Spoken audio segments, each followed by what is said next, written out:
for our Dress to Impress research, they talked about how sometimes the games and the companies exceed limits when it comes to self-expression and confidence.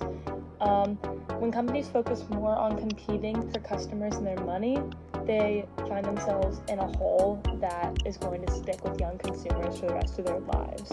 So their creative abilities will be crushed because of beauty standards, and brands, especially on social media, are very interested in being up to date with trends.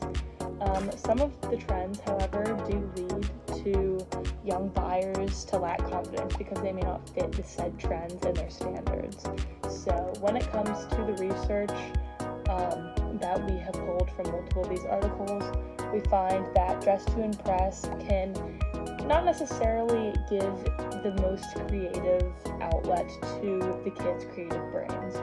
So it is a mobile game, it is compact, it can be played anywhere at any time, but considering that it is also an online game, children have access to playing with their friends as well as making new ones. So it does improve their social skills in a positive manner. However, there are people online that can also decrease whatever good progress will be made when it comes to the said good things that come from the game, such as the creative expression. And then in our English survey, we got a lot of feedback saying that kids shouldn't be allowed to play games that are online and are fashion related, just because from such a young age, even said benefits of expression and self-confidence, more people think that the self-confidence goes down from these games just because of the standards that are pulled to the game and all of that. After surveying students in our class, we concluded that most students who play video games at a young age are more prone to being bothered by body image rather than students who didn't play these games. Playing video games at a young age can also shape the way our minds are developed. Many children who play games pick up bad habits or start to think differently the more they play. An article written on JSTOR talks about how video games cause children's minds to develop differently than children who don't play video games. The authors discuss how playing with these games at an early age causes their brains to start picking up on things while they're still developing. This leads children playing the games to bad habits at an early age. Some children can even grow anger issues from playing games when they don't win. I also created my own individual survey and asked some of my classmates whether or not they would allow their kids to play violent video games from a young age. All of the responders said they would not allow their kids to play these games while their minds are still growing. Most people agree that if their minds are developing, they'll pick up bad habits from the games. I also asked if they think these are more beneficial in any way to a developing mind. Once again, all the responders said no. They would not encourage their kids to play video games in general at a young age because they don't want it to interfere with their minds developing. An article by Will Power talks about how video games affect mental health. They talk about both the positives and the negatives, but one seems to overpower the other. Many video game users have shown negative signs of mental health. A common thing parents and doctors are seeing is interest gaming or internet gaming disorder. Symptoms are showing lack of sleep, anxiety, depression, lack of interest in activities, and anger. Depending on the video games each child plays, these symptoms can be different for everyone. Lots of children show signs of frustration and anger with many things that they were not bothered by before playing video games. In conclusion, playing video games at an early age helps shape the way we think and view things, which is not always positive. In a world where digital spaces often mirror real life, how we present ourselves virtually can shape our confidence and social standings. Deeper issues can develop about identity and acceptance for the children playing without them even realizing what they were learning. Ensuring that people are aware of the impacts of social games is important so that children don't fall into a bad headspace and doubt their own creative expression. One of the most popular platforms today among young children is the online game Dress to Impress. This game encourages younger audiences, specifically the female side of children, to express their own style and creative freedoms. They are encouraged to create unique outfits and personal styles for their avatars.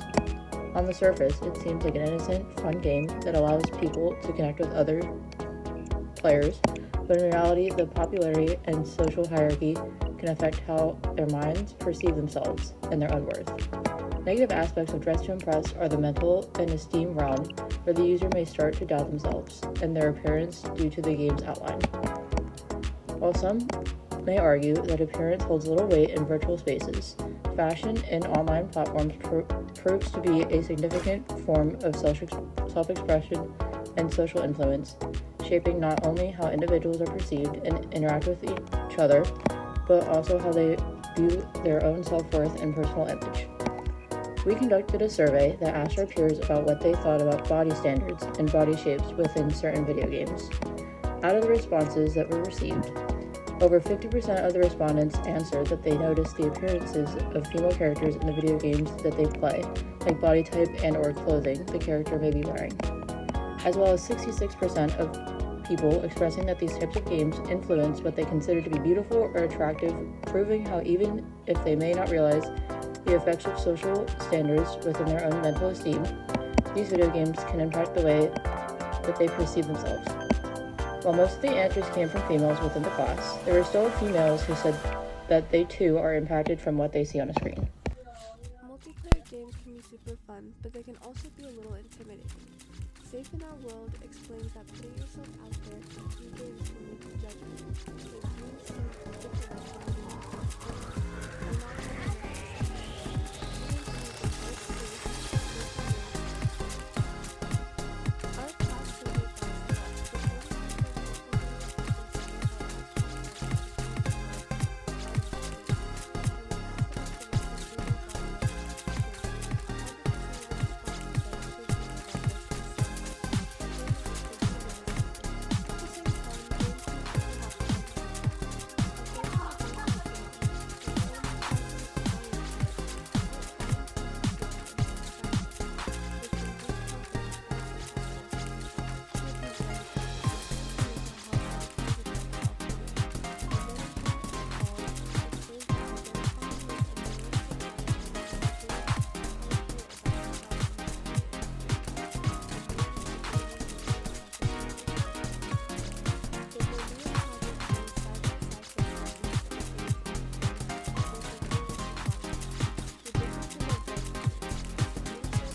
something worth paying close attention to.